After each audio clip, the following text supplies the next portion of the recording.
Good evening, everyone. We're so excited to have you visit with us tonight with this week's episode of College Journey Conversations. We're so excited with our special guest this evening.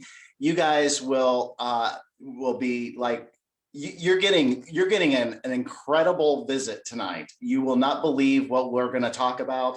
And if you don't stick around for the whole hour, you will be missing out big time. So we are so thankful to have Hanna Stotland with us tonight, all the way from, where are you like literally broadcasting from? Where are you? I'm home in Chicago right now. Chicago, Illinois. You know, we've had in our past people from New York City. Last week, we had them directly from Maine.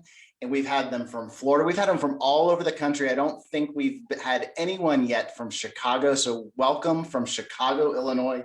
We're so excited to have you. Tonight's topic is, man, it's going to be interesting talking about students at risk and what that means as they move in the college admissions process.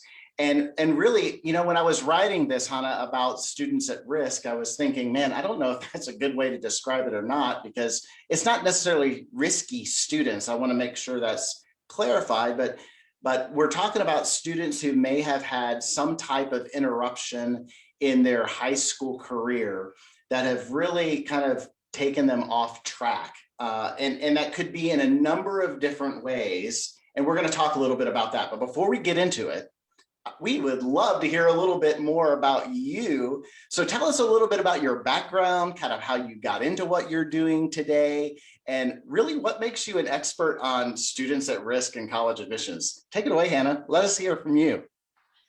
Thanks, Mark. It's a pleasure to be here today.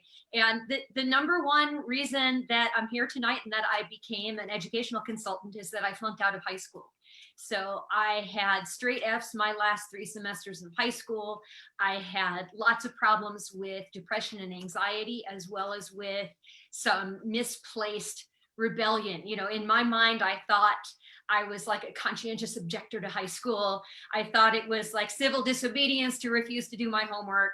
And I didn't think I knew that I wasn't ready for college. I figured that I would never want to go. And my parents said, if you live in our house, you have to work if you're not in school. And so they said, you have to get a GED and a job. And so that's what I did. And I started my job, minimum wage job, on my 18th birthday, and worked for a couple of years. And I have all kinds of wonderful things to say about entry-level minimum wage jobs. And one of their many strengths is that they will motivate a lot of people to go to college who weren't necessarily planning to go.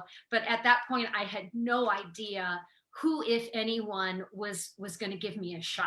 I had the highest scores and lowest grades in my high school class. I was the only member of my class not to graduate. They had me walk at graduation, and I still have the empty diploma case from that ceremony.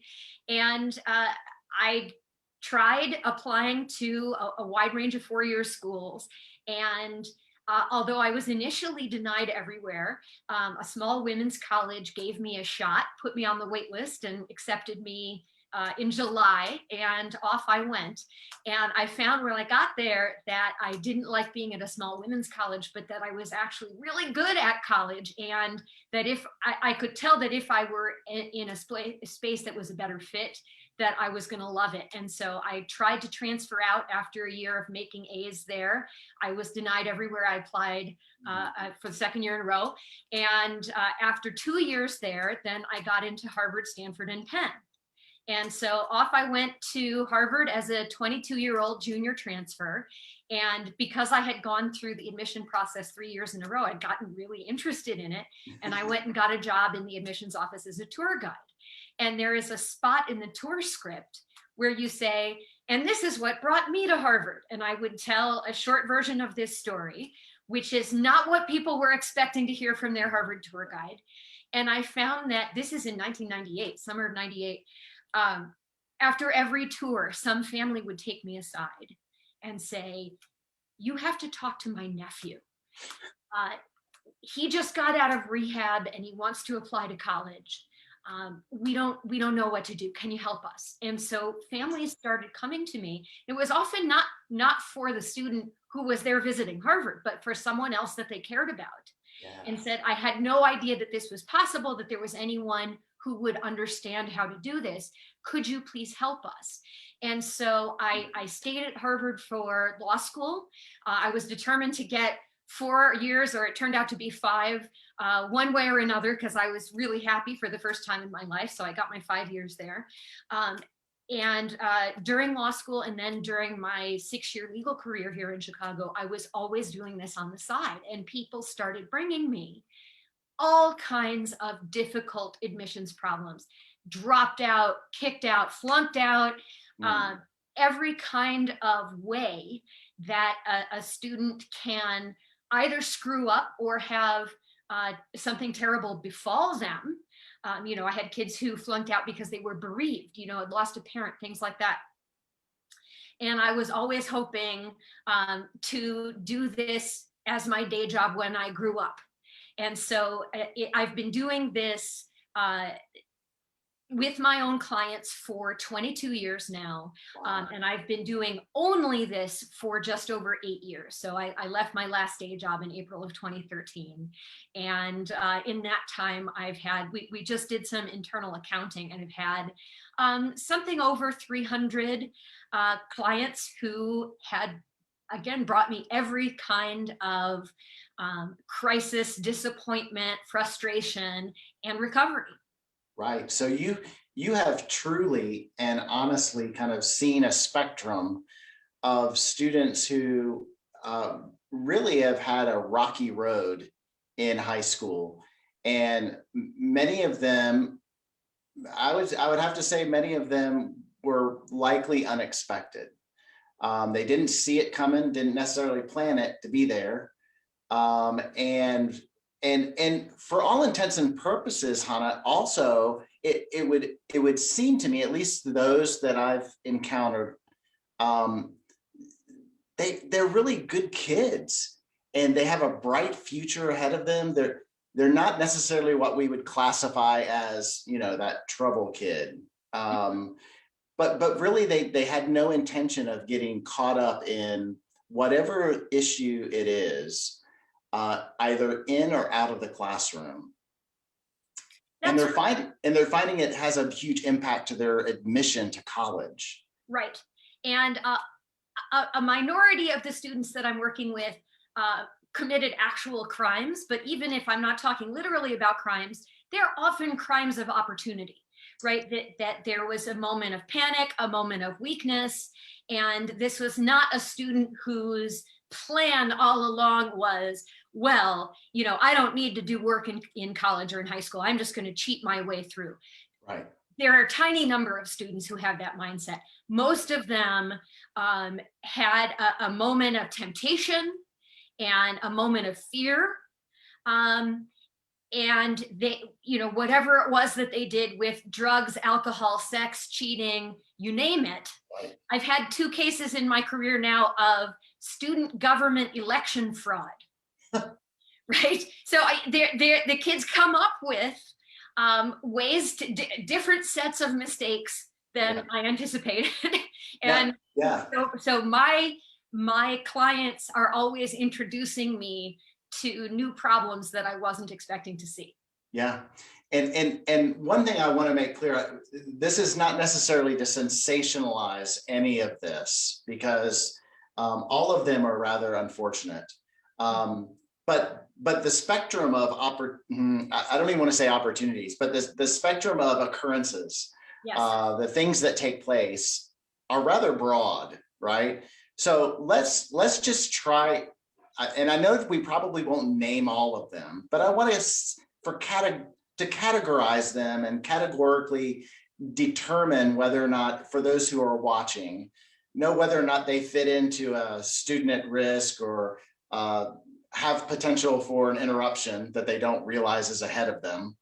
Let's kind of talk about some of those occurrences that you've run into, and share with us what you can about them. We know that for legal reasons you can't disclose details, but And that's understood. But let's talk a little bit about kind of what things we're talking about here. Sure. Give So us some examples.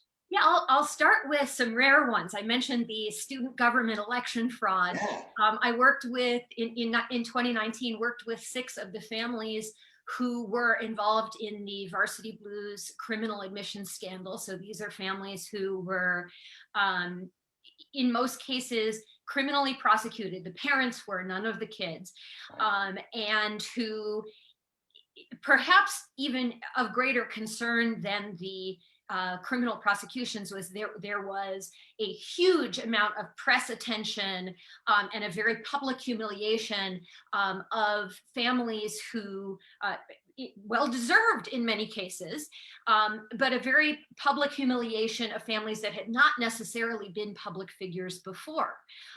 And so most of those families, as the audience is aware, pleaded guilty. And so there's not a question as to whether that was an unjust prosecution or innocent people caught up in a sting. But that's kind of one end of the spectrum, is those unusual, I hope, one-off. I hope that there aren't many Rick singers out there practicing. There may well be, I don't know. But that was kind of a one-off so far in my career.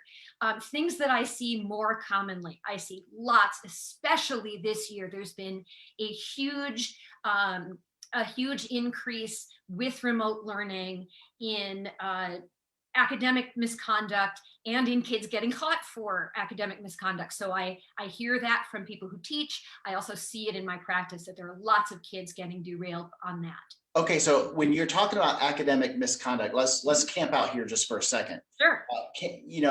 Academic misconduct can come in a number of different flavors. We're talking about cheating. Yes. That would definitely be one. Mm-hmm. We're also in the mindset of like virtual learning too. So that's what remote learning is what you mentioned. Yes. So I assume you mean by that virtual learning, as for all intents and purposes. Yes. So that suggests another level, because that, much like we're doing right now, is through video or like Zoom education. So I can only imagine there's many opportunities for academic misconduct to take place there. But clarify that for us. And I don't think this is part of the crimes of opportunity framework. I don't think that the morals of America's youth were much changed by the pandemic.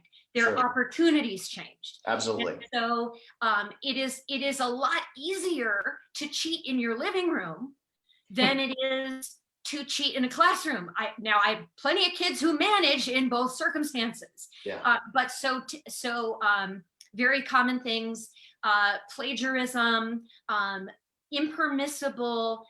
This is related to plagiarism, not exactly the same thing.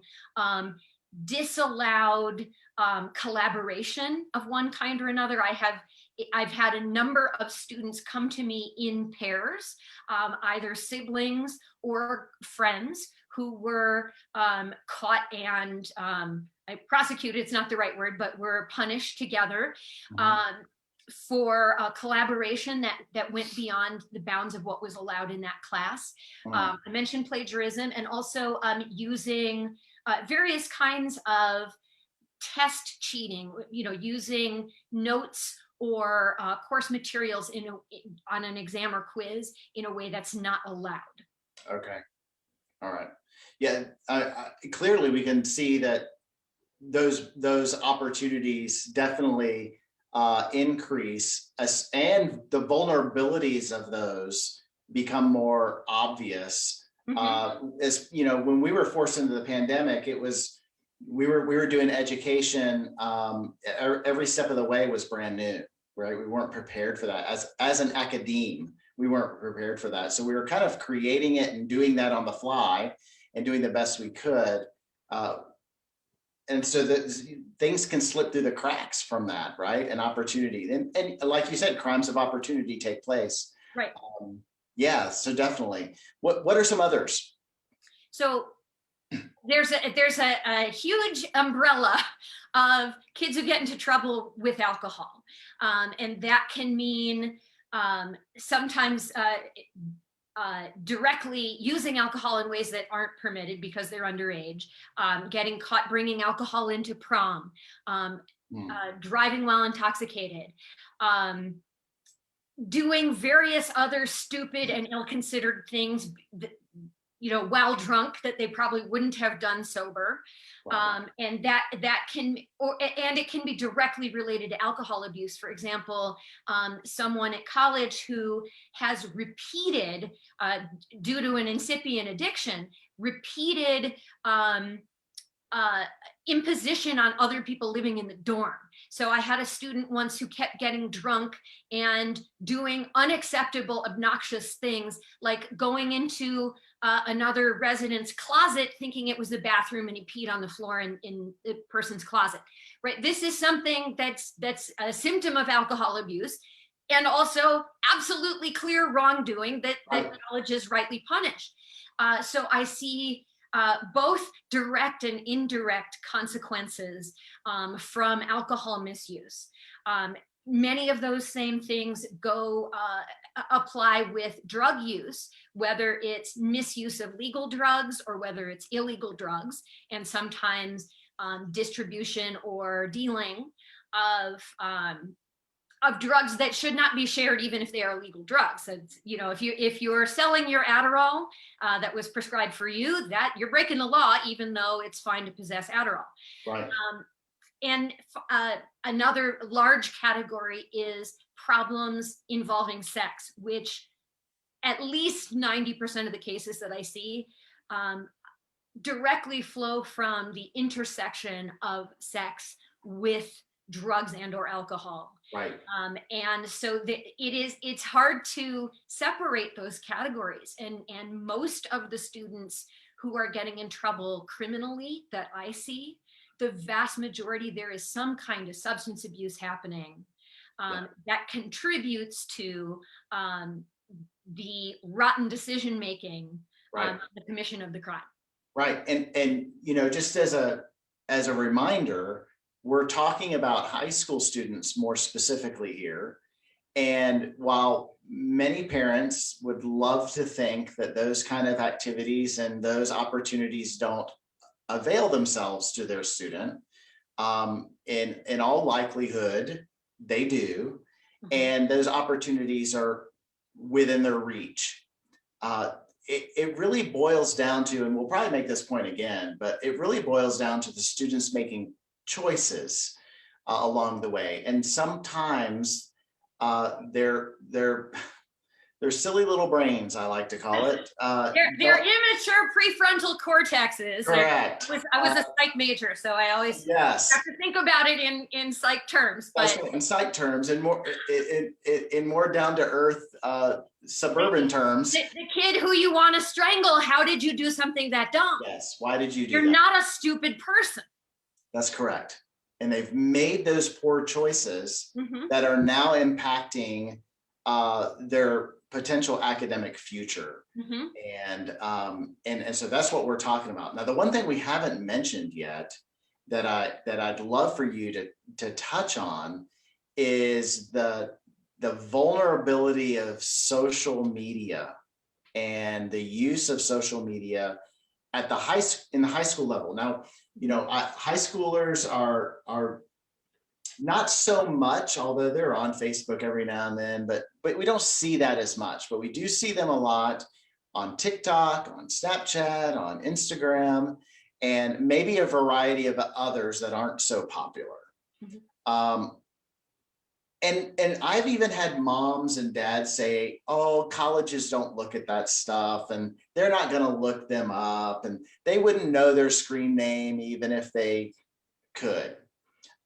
What do you say about all that? And what kind of experiences have you encountered as it relates to high school students and their interruption of their journey because of poor social media decisions?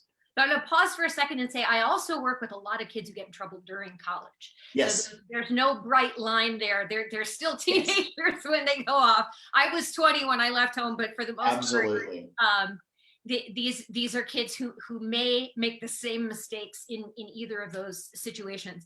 But as far as social media, parents are right that for the most part, our colleagues on the college admissions side of the desk do not have time to Google all their students. No, they really don't. And are not doing that. However, if they receive a tip, in other words, if someone tweets at the college or emails the college and says, hey, you know, your applicant or your admitted student, what do you think about this text thread that he was on with me a couple of years ago? What do you think about that? That is happening all the time. And there was always throughout my career, I've always discussed the risk of this with any student who has run into a problem that anybody else knows about. I sometimes call your friend your co-conspirator, the two of you who were drinking together at prom, things like that. Also, other students who may view themselves as the victims of your behavior, or this is the ugly truth, other parents who may view you as a competitor for their child. Absolutely will take it upon themselves to let colleges know about this element of your history. And occasionally what is shared is not true. Most of the time it is true. You know, it can be viewed in different lights, but most of the time it is true. And you should imagine that all the texting that, you know, the millions upon millions of texts, you know, that teenagers are sharing with one another from the time they first get phones, and all the Snapchats that they imagine were disappeared, but that many of their friends may have screenshotted and saved. Right. And although this has been a factor for the 20 years that I've been doing this, the third-party disclosure has been a factor. I saw an explosion of this in the last 15 months, basically during the pandemic. Interesting. That when the universe that the kids could interact in is shrunk to the walls of their computer screen, both their misconduct and their investment in what their classmates may have done is all channeled into that one space that they have. Yeah. And so I've had 9 or 10, you know, typically I would have maybe 2 cases a year for the last 10 years where there was, or at least where we knew about something coming to light because of a third-party disclosure. And right. then but summer of 2020, this is what kept me busy all summer, was these disclosures to schools that generally had already admitted my student. And then the student is called on the carpet and basically asked to show cause why their acceptance should not be rescinded. And so I spent the whole summer coaching and preparing students to talk about, in many cases, their wrongdoing right. in that environment. Yeah. You know, the social media is a double-edged sword for this group, especially the high school students. They're having to make some real adult decisions on what they post and make those decisions on the fly. And they're typically not the best at doing that, unfortunately, but nonetheless, you know, I always advise my students, you know, if you're going to go to a party, even if it's a family gathering, if you have the option to take the yellow Dixie cup or the red Dixie cup, try to like grab the yellow one. And what would you say to something like that? Would that be good advice or just general advice? Sure. Yeah, I mean, it's good advice it's good advice, and at the same time, it's hypocritical advice. Yeah.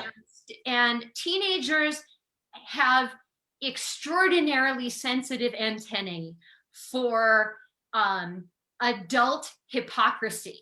Interesting. And so they are seeing straight through us. They know, some of us aren't trying to hide the millions of bad decisions we made at their age and still today because we're human. But to the extent that we're trying to pretend like we were smarter or wiser or whatever when we were young, they know that's BS. Yes. Right? And we just people didn't have tiny, lightweight camcorders going all the time. All the time. And a way to disseminate it globally for free Yeah. on their person 100% of the time. Right? I mean, those of us who were, young in the 80s and 90s did all the same stupid things. Shh, don't tell anybody, Hanna. Right? and so we have a real challenge in communicating with young people because we are holding them to a standard that we did not meet. Because what we did in teen-only spaces was pretty darn private. Not perfect, but pretty private. And today, nothing is private. No. So, yeah, and unfortunately, what it does is, as we've mentioned over again, it trips up the student's journey to college, and that's really the unfortunate part about this. And I know you and I have had conversations in the past about particular students that you're working with, of which I would maybe provide a little bit of insight for you. So I know a little bit about some of the things that you've been involved in, and when we have an academic issue with a student where their GPA just tanks, and is at no fault of theirs, but maybe a decision that was made, or either their choice or not, it's still an issue that derails their academic journey and is unreflective. Right. They get hit with mental illness. Correct. They get cancer. Their mom gets cancer. Right. And their academics, they tank. And so how do students recover from that, or how are they able to make amends of that derailment so that they can have the best possible academic experience on a collegiate level, get a degree, and move on? And not to say that they're going to ignore what took place, but to really build their lives on the basis of what just took place, but be a better person in the long run as a result. And that's really, I know, your hope and goal. And for all of us IECs that work with students and advise them on a daily basis, that's our hope and goal, that they become better at who they are and what they do as a result of where they go. Knowing that where is not necessarily a reflection of who they are, but what they do with where they are is, and they get those choices, and they have those choices to make. So how does a student really get back on track? I mean, here we have someone who got expelled because of dealing drugs or taking drugs, or drugs were found or assumed or whatever. We have, alcohol on campus, or firearms in their vehicle. There's all sorts of different reasons why students get expelled. But then there's also failure. They didn't pass a class, and there could be a whole host of reasons why they didn't pass a particular grade, whether it be a bereavement issue, or they just decided not to wake up in the morning. But they've got an issue for which they're not going to be able to graduate. And so how do students and families really overcome these issues, whether they be legal or not, related? How do they take that next step, and what kind of things could you advise them to do, aside from calling you perhaps? So we'll talk about that later, but what can they actually end up doing? Well, the first thing families need to know is that this is possible, and it's possible in almost all situations. And there are all kinds of weaknesses in the US educational system, and we are rightly criticized for everything that we do wrong relative to our peers in Japan or France or anywhere you name. One of the things that we're terrific at is creating lots of different paths to college, and that can be taken at different ages, right? If you think about a place like China, where they have the Gaokao, the high stakes exam that determines everything. Right. Many countries, Japan, have an equivalent exam system to that. And you can't decide, when you're 30 in many countries, after you've been working as a truck driver and you had kids, I'd really like to go back to college. We're great at providing that. People don't always realize how accessible those programs can be. And of course, one of our great weaknesses is making these options affordable for students. So I never want to sugarcoat that is a real issue for the vast majority of American families. That said, the paths are there. And there are very few situations where I tell a family, I think I can't be helpful in moving forward with his education, at least right now. Basically, if I've got a kid in prison, or if I have a kid who's been adjudicated a sex offender, those are often kind of brick walls I can't get around. I mean, literal brick walls in the case of being literal, yeah. Although, and even, I got a shout out to Bard College for running a wonderful program where they give liberal arts opportunities to inmates in New York. Wow, but short of that, there's almost nothing that can't be overcome, and often can be overcome all the way. I mean, my own story was fair, although there wasn't a criminal element to it, was rather extreme in terms of all of the F's and the not graduating from high school at all, and then the extreme on the other end of going to Harvard College and Harvard Law. But there are lots of cases where either the problem isn't that severe or the recovery doesn't have to be quite that shiny, right, to be a real resurrection of an education that was in pieces. And so the big things to know are, and this is again, my story can be a model for many students, that there is often a record rehabilitation that needs to happen. So you have whatever problem caused this, right? The kid has a substance abuse problem, bereavement, mental illness, whatever happened that threw them off track. That student is then in recovery from whatever happened, but the academic record still looks a mess.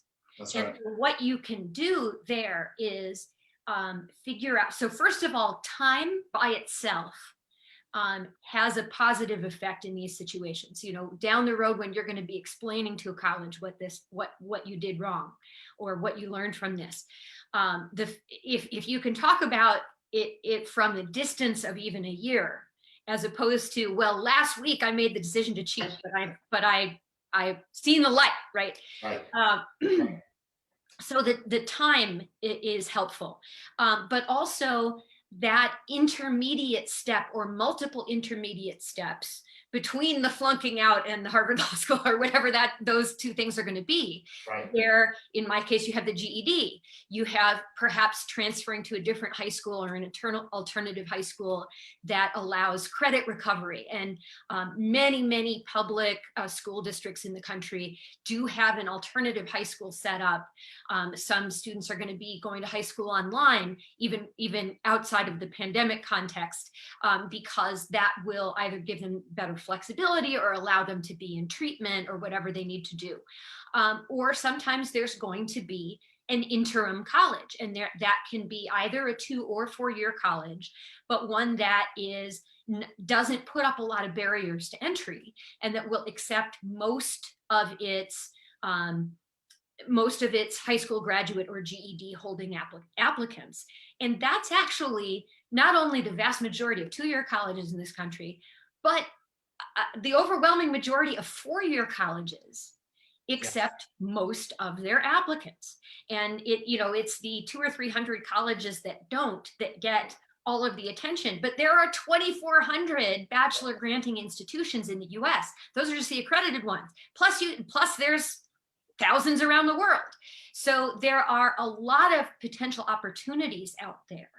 And if you're going to a less selective 4 year school, that gives you a lot of options as far as maybe maybe this is a great place for me and I'll end up graduating from this institution, or maybe it'll be a great stepping stone for me. And after 1 or 2 years here, I can transfer either to a more selective school or just a place that's a better fit. Right. And, with hopefully lots of gratitude to the place that gave you a chance. Yeah. I love the message of hope that this has.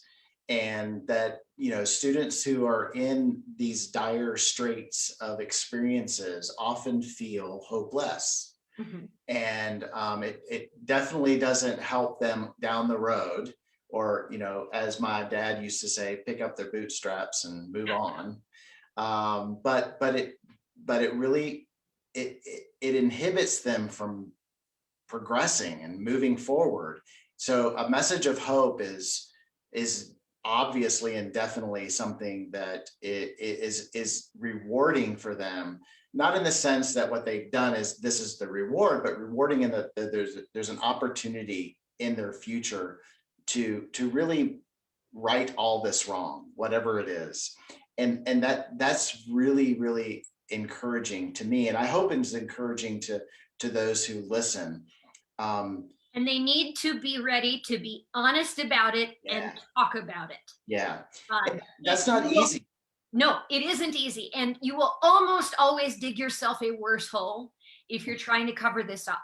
Okay. And there are colleges that won't care, right?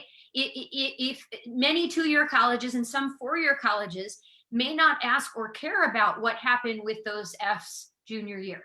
Yeah. And so if they don't ask, you usually don't have, there's not an affirmative obligation to be like, here's the story behind that, but you can choose to. Yeah. And for the schools that do ask, and where you have, if there's a question about either your criminal record or your disciplinary record, and the only true answer is yes. Have you ever been in trouble? Yes. Say yes. And that it's very frightening, and many students panic at that point and say, well, then they asked, and so that's it. And the schools that are asking as the start of a conversation, not the end. Now, that does not mean that everybody who's been expelled from high school is going to end up at Princeton, even if they have the level of intellect that Princeton is looking for, right? But you will almost always make the situation worse if you are trying to, and also ruin any argument that you had that the passage of time and your personal growth has led you to a more ethical place. Right. If you're making a bad ethical decision today, right. That there goes that argument. Right. And face this. Drive at the problem. Confront it. And when you show respect, but not fear for that problem, colleges are listening. And I have overwhelmingly felt that my students are getting a fair hearing, even when they don't get in. I've only had a few students or a portion of the schools that they applied to where I had reason to think this school wasn't being fair to my student. Most of the time, the colleges do appear to be acting fair, and I think they're really listening. Right. So make your case. I think too, they're able to identify when you're trying to, what do they say, blow smoke in the mirror, so that you don't see, or they're hoping that you don't see the big or the broad picture of what's happening. But truth be told, right? Yes. You've got to tell the truth. You've got to come out and really just convey what the truth is. And almost all the time, telling the truth is going to be less crummy for you than what they will imagine in the absence of information. If your record has a big chunk missing where you don't want them filling in that space, right? Your mind is going to go to axe murder, right? You say, well, you were expelled and you didn't tell me why. Right. The truth is rarely going to be as bad as what people will come up with in their imagination. Right. That's always going to be worse. Right. That's always going to be worse, no matter what. Absolutely. No, I'm thinking here as well about the student who, maybe not committed a crime nonetheless, but as far as their local high school is concerned, they've been there's something that's tarnished their record that they're required now to publish on their transcript. So it could be anything disciplinarian related, right? And because it's on their transcript, now they know that a college is going to see it, and it may be it may be that they got expelled for whatever reason. So on that record, on that transcript, it's not going to tell why you were expelled. It's just going to have the big old fat word expelled on there. Or suspended or whatever it might be. Right. And there's the word that allows colleges' minds to wander and imagine whatever that might be. There's a couple of questions here that I want to kind of face. One is, how during high school could a family or a student address that particular mark on their record in hopes that it might be removed before graduation? What could they do then? And then if it were to stay, what could they do once they're applying to college to forefront any misperceptions of what took place? So the first rule is, when you're in a hole, stop digging.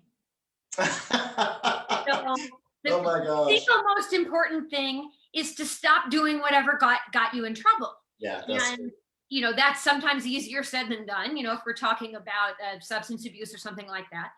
But that's number one. It is always easier to explain a single incident than a series of incidents. You don't want to have a pattern of cheating or bringing drugs to school or whatever. That's you're making yourself you're giving yourself a much harder task. The second thing, as far as earning sometimes an opportunity to get that removed, this is going to vary enormously in terms of district policy. For public schools, it can be a matter of state law, whether these things, there is even a process of getting this removed or not. If you're going to be applying to fancy schools, it may not matter whether it's removed or not, because they're going to ask you anyway, and you have the same obligation to tell the truth, whether this is written on your transcript or not, or whether it's disclosed by the school or not. And this is a huge pet peeve of mine, that is a pattern with especially private schools and public schools in fancy areas. That they will often say, we have a policy that we don't, we will not answer any questions about our students' disciplinary history, even if asked. And I'll share the blame for that. It's because of lawyers that they adopt those policies. But I think it's a huge disservice to the students and the families, because I see in many cases what I take to be good faith confusion about the fact that the school said they're not going to talk about this. That does not change your obligation to answer any questions that you are asked truthfully. The temptation's so huge for students to deny it, because they're like, well, nobody will know. Well, and I see the parents doing that too. Correct. And it's what I don't have a problem with, the fact that the schools, again, because of lawyers, saying we have a policy of not answering these questions. Fine. But they need to be crystal clear with the families that even if we don't talk about it, you have an obligation to be truthful. Now, you can refuse to answer these questions, in which case, realistically, they're going to construe your silence against you, right? This isn't a court of law. Your refusal to testify can be used against you. And again, there are colleges that don't ask, and colleges that ask but are quite forgiving and may not care. Right. But that is a big thing that I take issue with high schools, and especially, these groups of high schools that are serving upper middle class, well-off white families. Those are often the schools that say, well, we won't say anything. Right. And it gives the misimpression that changes the duty of the student to be truthful. It doesn't. Right. Right. Yeah, they still have to convey the truth when asked those questions. And unfortunately, that doesn't always happen. And again, to your point earlier. And then God help you. All right. Correct. Because if and I see this, I shouldn't say God help you. At that point, Hanna help you. Right? God will have some part of that too. But where you do not want to be at war with your college when they feel that you were dishonest on your application. Right. The cover-up is going to be worse than the crime almost every time. Yeah. And that is a bad situation to be in.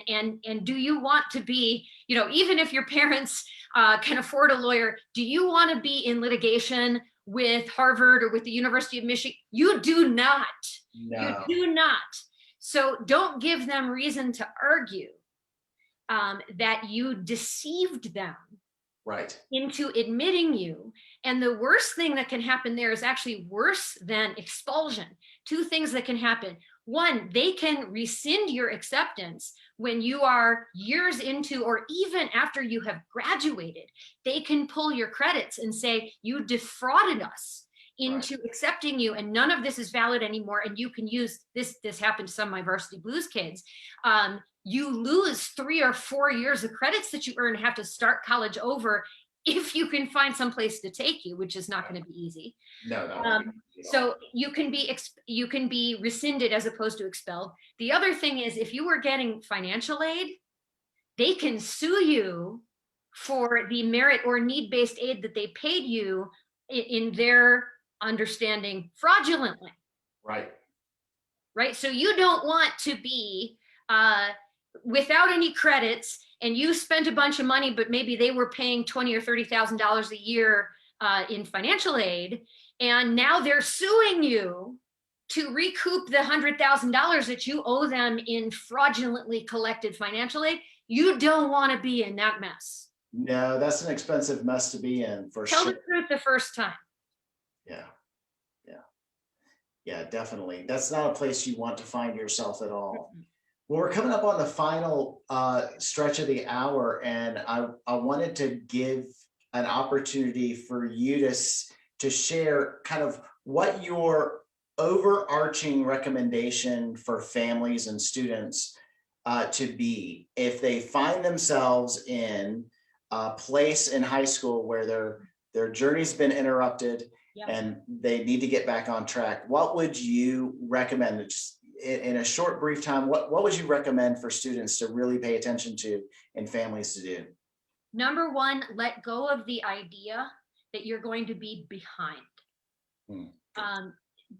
So many families are struggling with this, not just because there was an interruption, but because then they have this perception, you're supposed to be in lockstep with your class, with your age mates, and otherwise you're behind.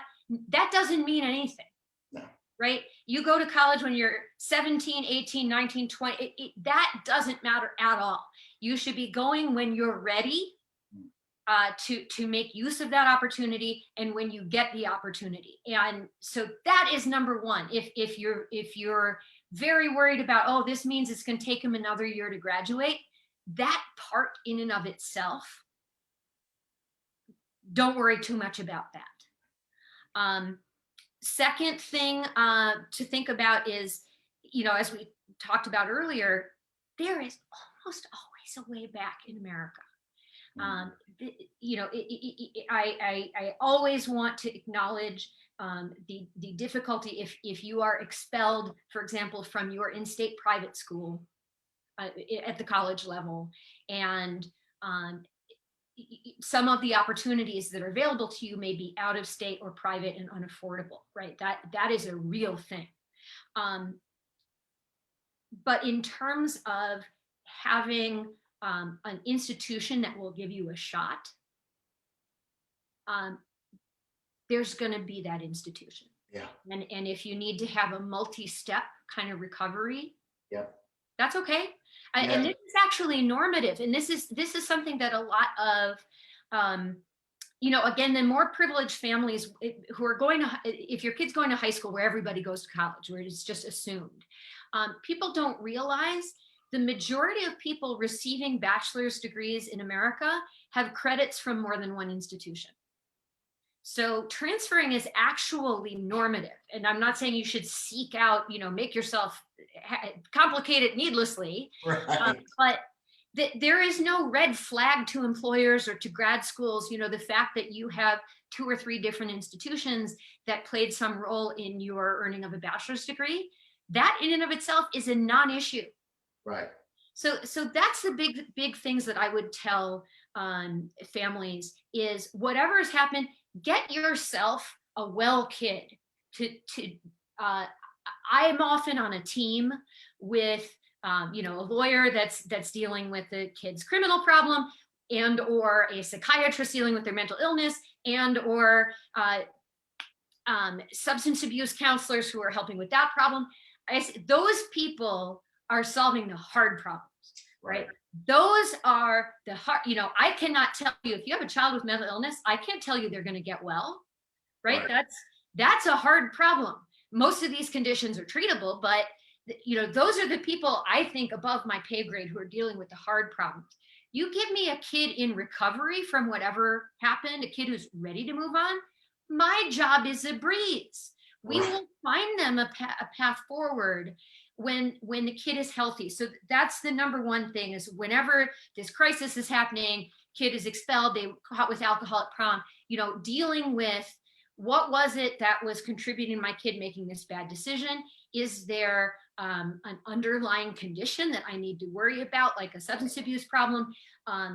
Those kinds of problems are the real problems. And if you have a healthy kid, and well, at least a healthy free kid, you don't want a healthy kid in prison. You have a healthy free kid, we will find them an education. That part is not the hard part. Right. Right. And you of course are an admissions counselor that specializes in educational crisis management for students. That's an exceptional specialty. And if someone were to find themselves in that unfortunate situation and they wanted to reach out to you, Hanna, how would they go about doing that? Tell us a little bit about where they go and how they could get in touch with you. Sure, you can Google me to find my website. It's hannastotland.webs.com. My email address is hanna@hannastotland.com. I don't expect you to memorize this after, you know, just saying it out loud, but if you have approximately my name, Google me. It's an unusual name, and so you'll find my website, and I've got my email address and my cell number on my website, and I mostly work on an emergency basis. So most of the time. That's fantastic. And also for our viewers, if you didn't get all that and you still can't find her, come find me at Capstone Educational Consultants. You can find that at www.capstoneed.com and reach out to me, and I will definitely get in touch with Hanna for you or give you Hanna's information. It is so awesome to have you with us tonight, Hanna, and thank you for the depth of your wisdom and your knowledge base for all that those who are in a pickle, as we put it in the South, find themselves in. And I appreciate the honesty and really truly the message of hope that you give students on a daily basis. They need that so desperately, and I thank you for it. Thank you again for tonight. We wish you all the best in Chicago, Illinois. Feeling all that wind. I do work with folks nationally and internationally. Even prior to the pandemic, 90% of my students I was working with remotely because they're located everywhere. Absolutely. Remote work works well. So we like that, definitely. Thank you again for being with us tonight. And we look forward to seeing you in person one day very soon, hopefully at an upcoming conference. Thank you. This was so much fun. Thank you so much, Hanna. We appreciate it. Good All night. right. Good night.